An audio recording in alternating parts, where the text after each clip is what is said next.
Hello, I'm Alison Pitt, and welcome to Daily Star Trek Views. It's Friday afternoon. It's been a long week, and we're heading into the weekend. So I thought that I would try something a little bit new and different. So today, instead of a scripted show, I'm going to look at a couple of the biggest stories of the week and talk about them and see why did I choose those stories? Why do we care? And see how we go from there. So hopefully this will set you up for the weekend and give you something a little bit to chew on. And yeah, let's see what we've got. So really the biggest story of this week, bear with me because I'm bringing up the website. The biggest story of this week, in my humble opinion, was really the new Star Trek Discovery trailer. And that's, big deal for a couple of reasons.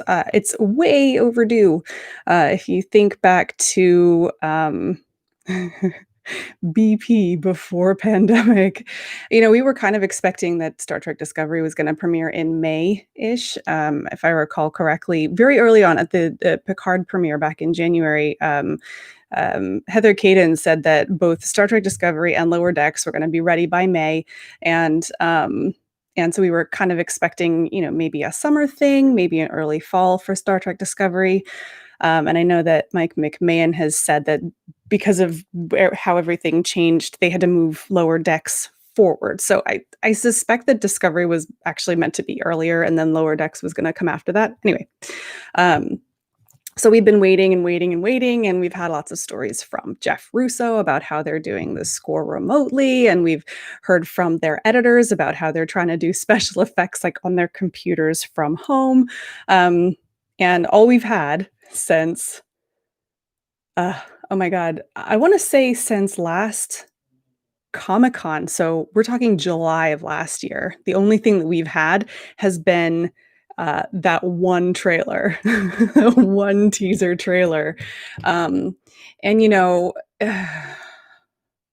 there's stories like every 5 minutes about how Discovery is going to be canceled and how the whole thing is a failure. And all we had to go on was that one little bit. There was the fiasco in November about they were testing out some of the new key art, and that went really badly. um, yeah, if you don't remember what I'm talking about, so apparently they sent out key art. It was like a trial to selected people, selected CBS All Access subscribers, and somebody grabbed it and then leaked it on the internet. And of course, it just like exploded because it was the first like new thing we'd had of Discovery since July. And they're so stingy with information. And there were some really cool edits, actually. You know who you are. And then they yanked it all down and had takedown notices of people who dared to comment on it. It was like drama. Anyway, so we've just had like no information at all about Discovery except that it was going to be awesome, and we had like these handful of scenes. There's a little bit with Book. We had the mysterious Trill pool picture. The really cool like hand cannon things, which remind me of something, and I can't place what it is. Anyway, that's all we had. And so now we have this new trailer, and I think it's wonderful. It, I'm not the biggest fan of Star Trek Discovery. If you knew me from my previous life on Priority One, Discovery season 2 ended just before I left Priority One last April of 2019. And I don't think I was always the nicest about Discovery. I have my issues with it, and that's fine. We live in an era where it's okay to not like some Star Trek Discovery, because if you don't like that one, then you've got a different one. For instance, I love Lower Decks. Um, but I lost my train of thought. Oh yeah, so this was a big deal for me. I like the trailer. It's it is a it's exciting, and it looks like they're having fun. Um, I was really Discovery has had some tumultuous production stuff going on behind the scenes. There's been a lot of change and stepping out of entertainment for a minute when you have a business, any kind of company that has that kind of structural turmoil, especially like in a management way. The quality of the work that comes out of those businesses can sometimes be inconsistent, and they had so much turnover in terms of their like very senior production staff and showrunners, drama behind the scenes. I've covered some of it on Daily Star Trek News, and I really coming out of season two. With us going into the future, I really felt like this was the opportunity for Discovery to make something new, to go boldly. And it looks from this trailer like they're going to capitalize on that, which I really, really, really, really like. Now, it's probably still not going to be my favorite show. Like I know that because structurally, Star Trek Discovery is serialized, which is like not quite my bag. I could talk more about that at any point. So, but I love those characters, and I love those characters, and I like the potential for something exciting to happen. Ooh, let's talk about the burn, right? So there's a point in the trailer where a book talks about the burn as this kind of event that it's the day that the Federation took a hard left, and we don't know what that means. I don't, deliberately. It's a tease. It's meant to make you want to watch the show and generate speculation and generate conversation like this. I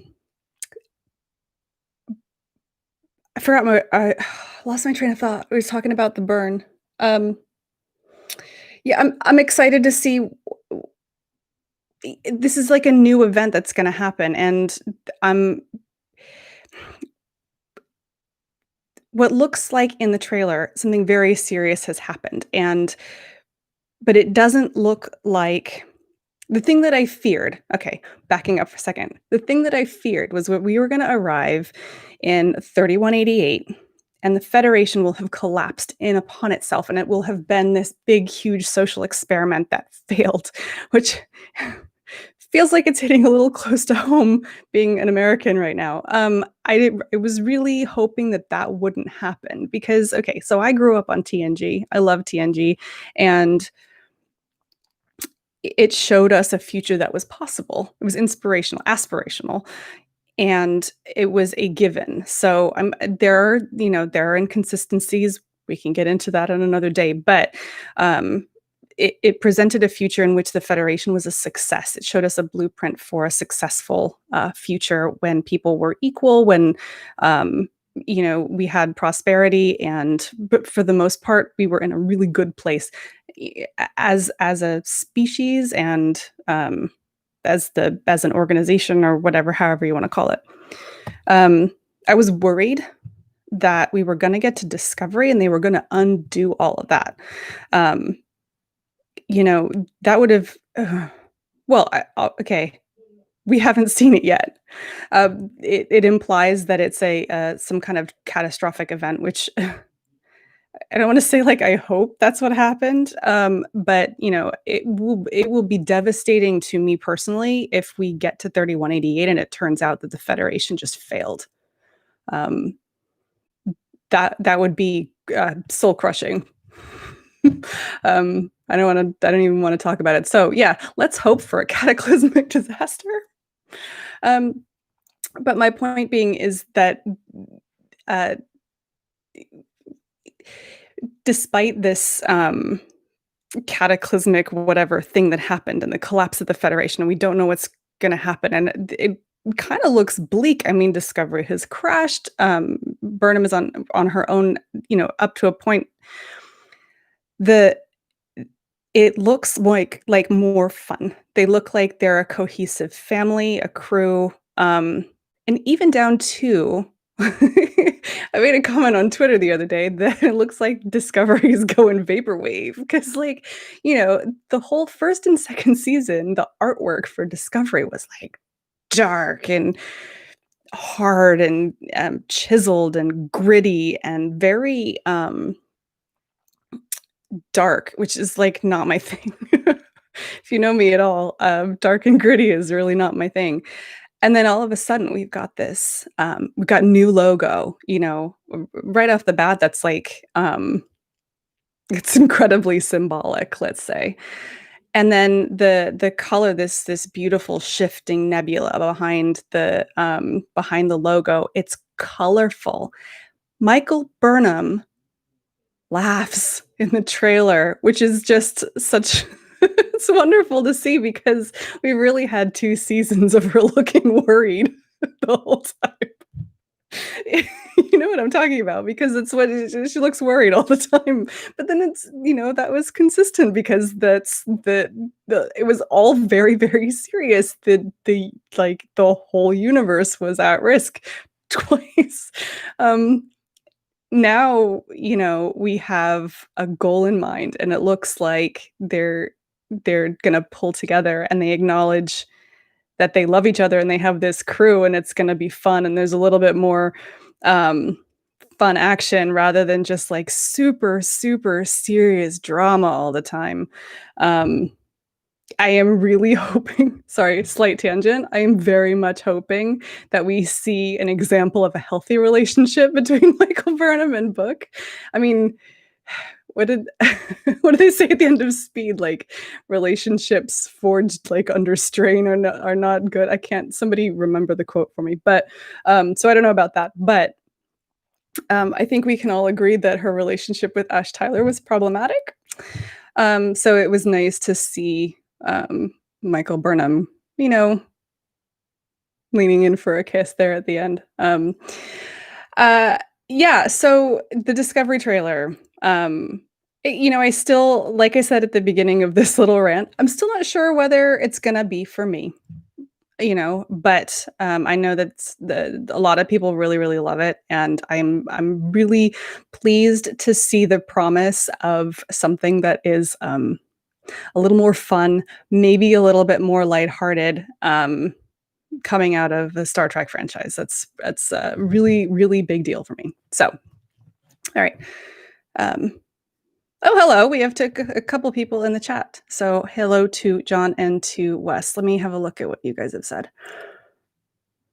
Yes, John, that's exactly what I mean. Like, it's optimism because it looks like they're finally maybe having some fun. I love Owo and Detmer. I love them. They're so cute.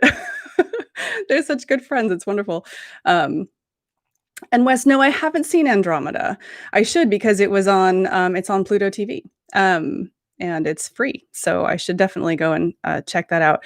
Have either of you guys Okay, so I won't go on too much of a tangent. You may have noticed on the show I talk about Pluto TV a lot. Um, I don't know if you've checked it out at all, but if you haven't yet, I highly recommend that you do. I do not get an affiliate, like, kickback or anything for talking about Pluto TV, but I think it's a really, really wonderful service, and everybody that I talk to so far is like, "I don't understand."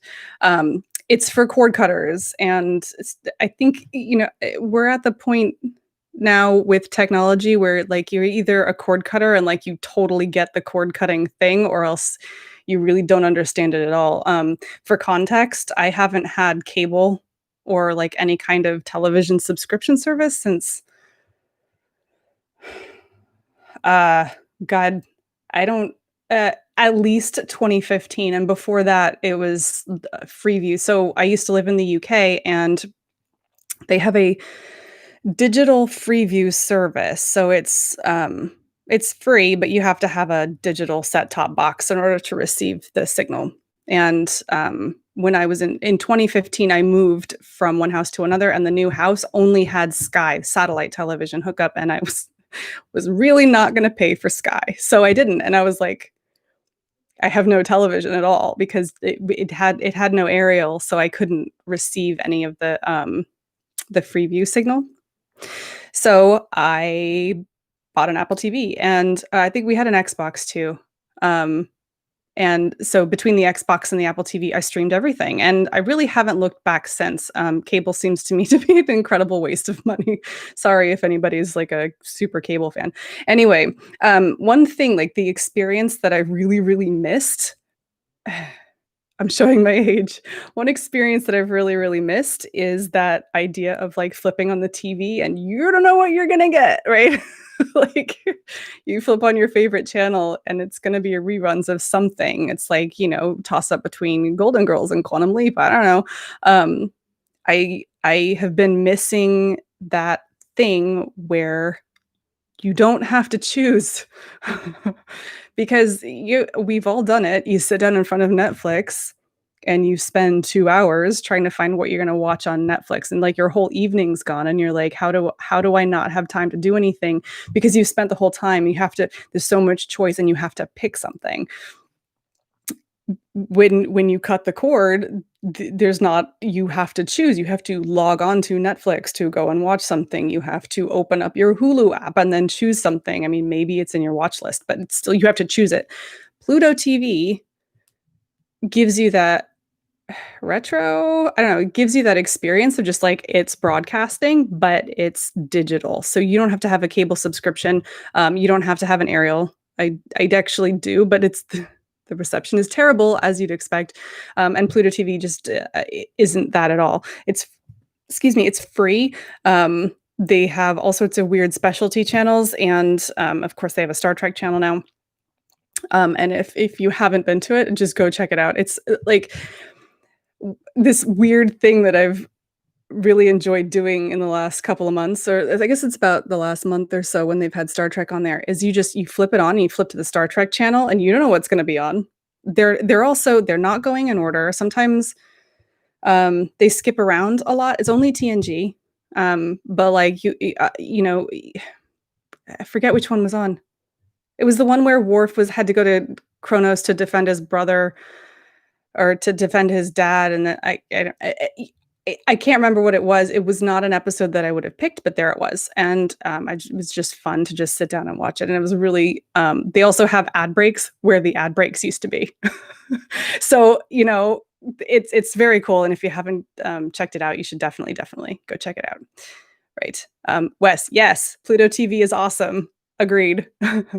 Um, yeah, John, I would definitely go and check it out because it's free. It's just pluto.tv. It's free. It's super easy. They also have on-demand stuff. So it's weird. It is just like your cable service, but it's not. It's just through the internet. And David, you asked how I get my internet. I have I don't know, Cox, whatever the local internet thing is. I don't have Google Fiber or anything like that. Um, I could rant for days about how they try to upsell you on everything and you don't need to, but I think that's for a different live cast on a different channel. So there is a couple people here. Do you guys have a story in particular that happened this week that you'd like to talk about, or shall I just grab another one? I also don't know if there's a delay here because I've never gone live on this channel before. Let me see what we got. Okay. What else happened this week? Oh, I made somebody upset on Instagram because I ruined excuse me, I ruined that Q was going to be in Lower Decks. I really try hard to avoid spoilers here. But if it's in the trailer, I figure it's fair game because it's kind of all over the internet. So if it was any of you, I apologize. What's the next one? Oh, Grudge the Cat. Grudge the Cat. Now, okay, I would like to talk about Grudge the Cat. I don't know if you've seen him. There's a really great picture of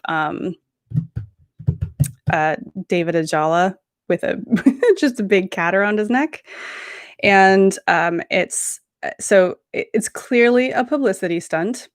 I will say that straight up because if you look on Twitter, Grudge the Cat has a Twitter account and it was started last year in like August. So clearly somebody knew, hey, we're gonna have another Star Trek animal account. I don't know. But it's so cool. I mean, they're smart. Honestly, they are. I have a lot of respect. I don't necessarily agree with every decision that CBS All Access makes in terms of the Star Trek franchise. But I have a lot of respect for the deliberate way that they make decisions. And it's very, very smart of them to bring in a cat, because it's something a little bit different. And again, it goes back to the Discovery trailer. It's something that signals that this season is going to be something a little bit different from what we've seen before. Um, so yeah, I wanted to tell a personal story about Grudge the cat. I don't know. So, okay. Grudge is the character's name, played by a feline actor called Liu, which is Afrikaans for lion, apparently. I learned that this week.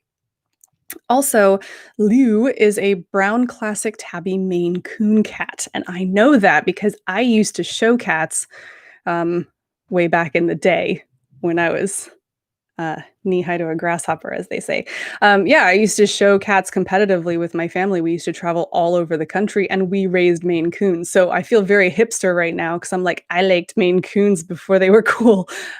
They're wonderful cats. They're wonderful. They have long hair, but they rarely get tangled because it's all really coarse guard hairs. It's not like the really fluffy like Persians. They have great personalities. They're really big. And cuddly, and they come in every color imaginable. And top tip for people who are allergic to cats, Maine Coons are actually as close as you can get to hypoallergenic. There are a lot of other breeds that trigger allergies much more easily than Maine Coons do, and it's something to do with their saliva or something. Anyway, I am not remotely surprised that they've picked a Maine Coon to be like the resident cat. And I'm really pleased that admit that the Maine Coon's getting a little bit of extra publicity because, that's like I feel like that's totally in my wheelhouse. We used to have like I'm trying to think if we did have a national winner one year. That was pretty awesome. Um, anyway, I'm glad to see that. I don't envy the people that have to work with him. I think he looks like he's a pretty chill cat, but we'll see how that goes. Right. Lastly, so okay, so I'm gonna try and keep like these like little end of week live streams to maybe half an hour, just to keep them short and sweet and hit on the big stories. And of course, this week was a short week, so there's not an awful lot going on. But I did want to like. So, okay, one story that I wasn't sure whether we were going to put in was this one about Jason Isaacs talking about Prime Lorca. Normally on daily Star Trek news, I try to avoid rumor and speculation. I try to avoid over editorializing things because that's sort of our point of difference. Is I want the people who are watching, or people who are listening, or people who are reading the website to not feel like they have to watch out for clickbait, and not feel like you have to double check and verify everything. I try to be as upfront and honest about everything and try to avoid rumors at all possible unless I feel like they need to be addressed. So it was 50-50 on whether we were going to do this story. In the end, I fell on the side of putting it in because it's something that just keeps coming up again. And I find it really, really fascinating. We get these stories in the fandom every once in a while. The Quentin Tarantino Star Trek movie was another one that just, for whatever reason, that question, that idea, that concept, like captured people's imaginations. And this is one of them. I did a story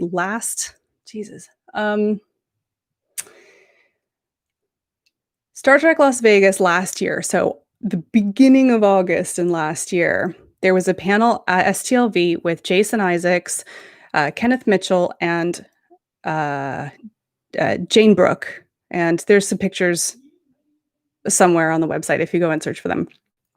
And in that panel, Jason Isaacs was talking about Prime Lorca, and I can't tell whether CBS All Access have deliberately left that open to keep the buzz going, or early on, I figured they literally just forgot about him because the tail end the tail end of Discovery season 1 was a bit of a mess. Like, I think even do people who are Discovery fans would say that. But then that was incredibly tumultuous if you remember back. I think it could be either one. And of course, Jason Isaacs is a huge, huge star. People know him from Harry Potter and from the OA, and I think we can all also agree that Jason Isaacs has kind of a big mouth and he likes to talk. He likes to talk about, he likes to talk about important issues of the day, and he likes to talk about the work that he's done. So obviously, he's a savvy guy, and he's got a great sense of humor, and I can't emphasize savvy enough. By taking the fifth, right? So he said he takes the fifth on whether we'll see Prime Lorca again. That's a really smart move for an actor because number one, it signals that you as an actor are open to portraying that type of character again. So whether or not they actually have any plans for that, it leaves mystery, which makes people like me want to speculate on it, right? But it also actively drives speculation because especially the phrase taking the fifth or pleading the fifth is so loaded, right?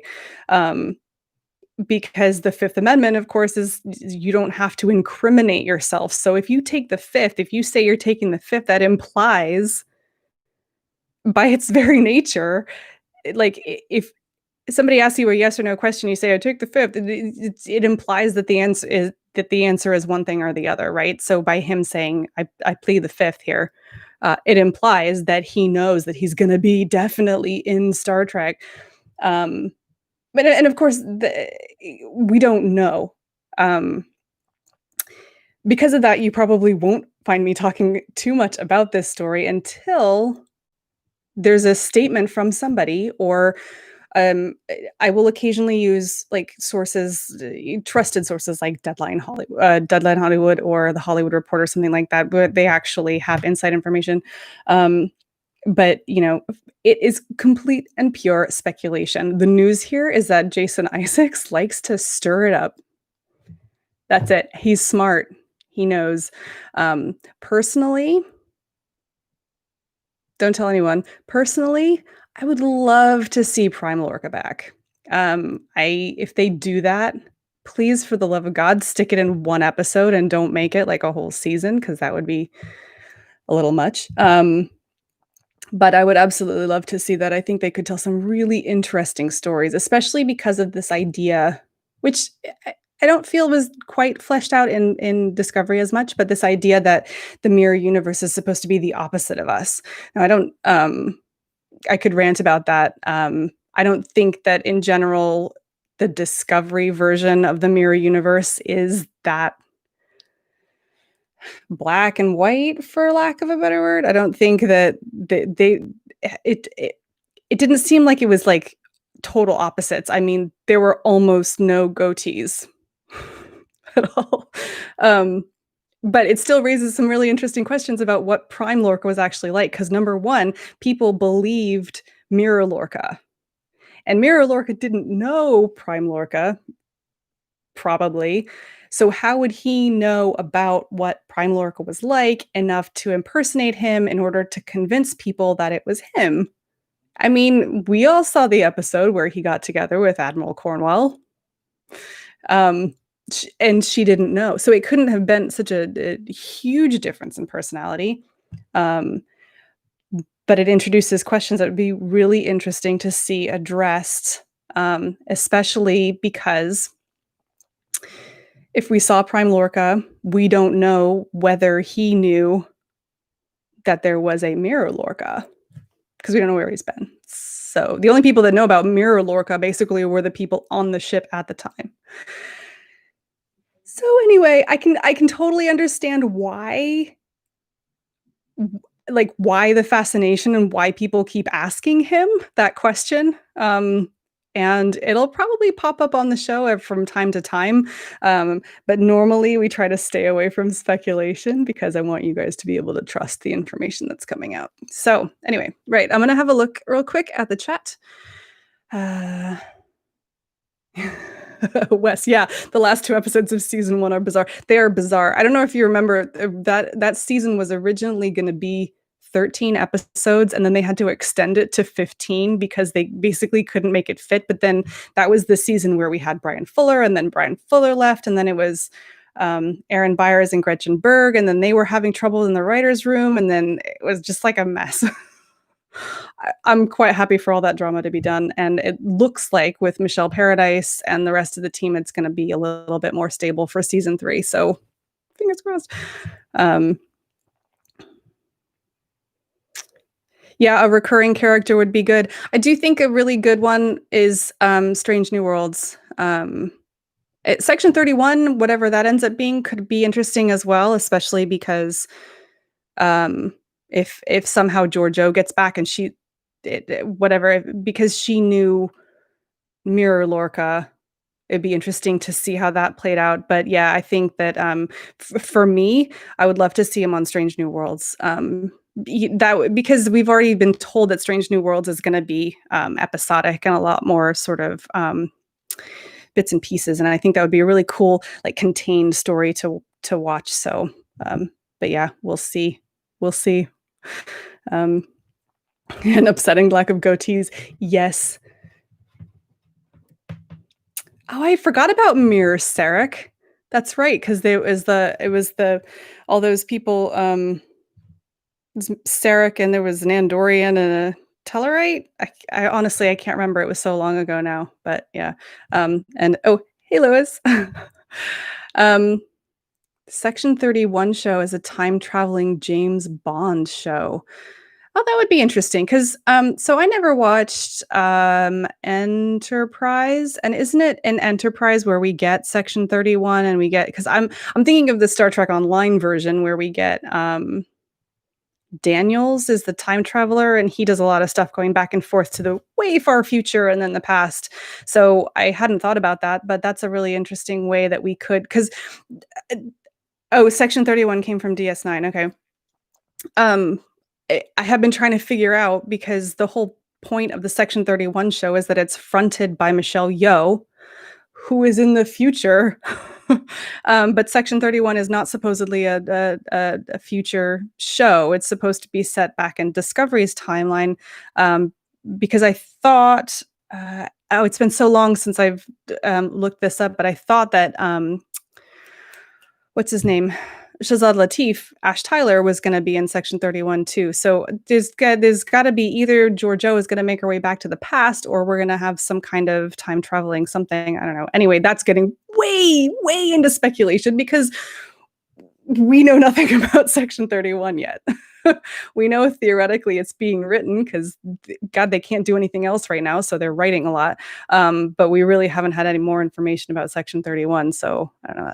That's a way, way speculation. Yes, the Temporal Cold War is the one that I'm thinking from Enterprise. That arc. Ooh, sorry. Okay, so guys, I'm gonna wrap up here.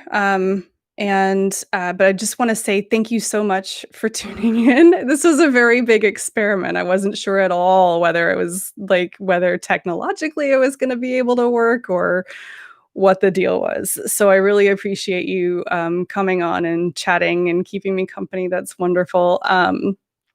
Let me know, if you guys have an idea for, like, if stories come up during the week that you would like to talk more in depth on, drop me an email or something, because probably what I'll do is I'll do this on a Friday. It's just an easy way to kind of wrap up the week and head into the weekend. I just want to remind you, dailystartreknews.com is where everything is. So if you want links to absolutely everything, it's on dailystartreknews.com. Also, we are here on YouTube. Don't forget to subscribe to the podcasts. That's sort of everywhere too.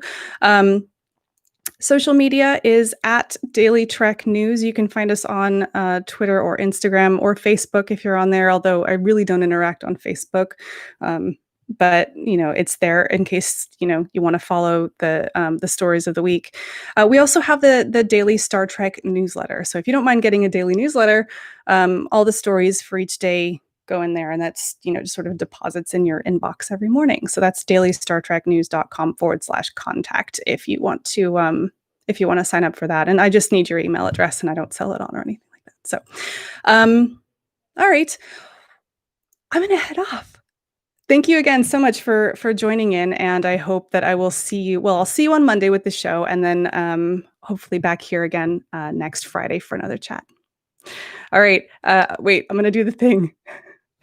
Live long and prosper.